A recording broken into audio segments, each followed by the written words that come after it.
तो क्या आप भी सोच रहे हैं hero glamour 125 BS6 variant purchase करने के बारे में? तो रुक जाइए, एक बार आप इस वीडियो को एंड तक से देख लीजिएगा, फिर आपको पता चल जाएगा कि जो ग्लैमर है वो आपके लिए कितनी सही रहने वाली है।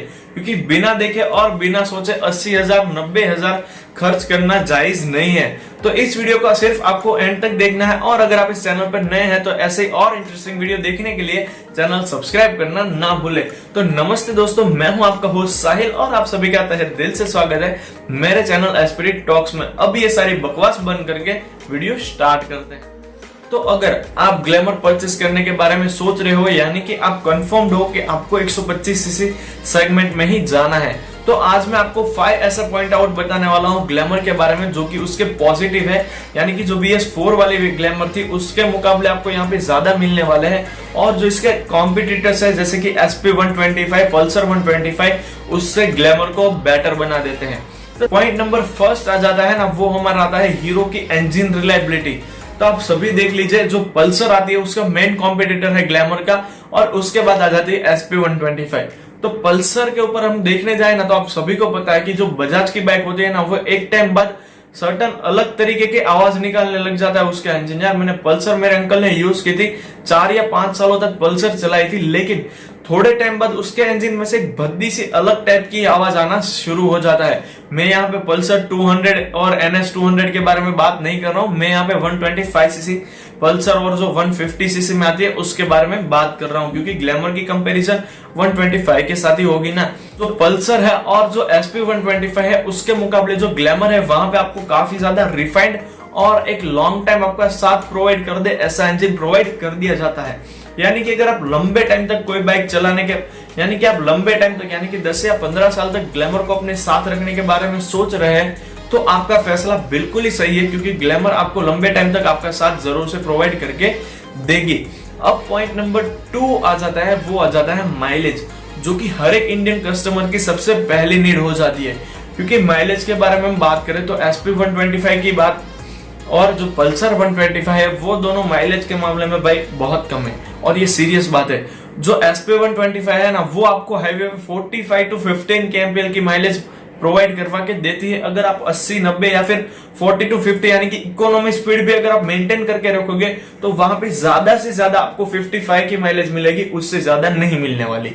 और जो बजाज पल्सर है भाई, पल्सर बजाज की बाइक है, पावरफुल इंजन है, इसीलिए वहां पे माइलेज को इश्यू करता ही नहीं है ना, क्योंकि वहां पे माइलेज नो डाउट 45 से कम ही रहने वाली है। तो यानी कि अगर आप एक बेटर माइलेज वाली बाइक चाहते हो तो भी आपके लिए ग्लैमर ज्यादा बेटर रहने वाली है। अब आ जाता है point number 3, price. Mileage better है ग्लैमर में, श्योर। तो पॉइंट नंबर 3, प्राइस, ये भी उतना ही ज्यादा इफेक्टिव पॉइंट है जितना कि माइलेज, क्योंकि इंडियन कस्टमर को एक ऐसी बाइक चाहिए जो कि रफ एंड टफ हो, आपको एक अच्छा इंजन भी प्रोवाइड कर दे, उसमें से अच्छी माइलेज भी मिल जाए और साथ ही साथ कम प्राइस में भी मिल जाए। तो यहाँ पे अगर आपने प्राइस को देखते हुए भी ग्लैमर को चॉइस आउट किया है तो भी वेल डन, आप बिल्कुल सही जा रहे हो। क्योंकि जो ग्लैमर है उसका टॉप एंड मॉडल आपको 95,000 के अंदर अंदर मिल जाता है, बल्कि जबकि अगर हम देखें SP125 के ऊपर, तो कहीं कहीं स्टेट में जो SP125 है उसकी की प्राइस 1 लाख को भी क्रॉस आउट कर जाती है। यानी कि जो हमारे, मैं बेसिकली सूरत गुजरात में रहता हूँ, यहाँ पे मैंने जब इंक्वायरी की थी, जो यूनिकॉर्न BS6 है वो मुझे यहाँ पे 96,000 एक शोरूम पड़ रही थी। तो अगर मैं उसे ऑन रोड भी लेके जाऊंगा तो वो 1,10,000 के आसपास मुझे मिल जाएगी।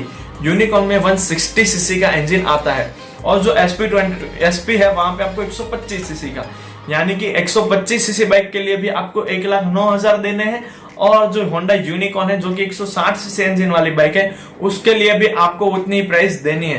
तो क्यों भाई साहब SP के ऊपर जाना है आपके लिए? तो वहां पे अगर 125 सीसी लेना है तो वहां पे ग्लैमर बहुत शानदार ऑप्शन है।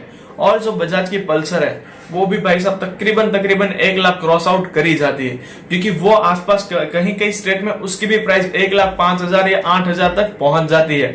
यानी कि जो ग्लैमर है एक लौती ऐसी बाइक है 125 सीसी सेगमेंट में, कंपैरिजन की मैं बात कर रहा हूं ना कि। तो अगर हम देखने जाए तो एक स्पोर्टी लुक के साथ ग्लैमर एक लौती ऐसी बाइक हो जाती है जो कि आपको 90 to 96,000 के अंदर ऑन रोड मिल जाती है।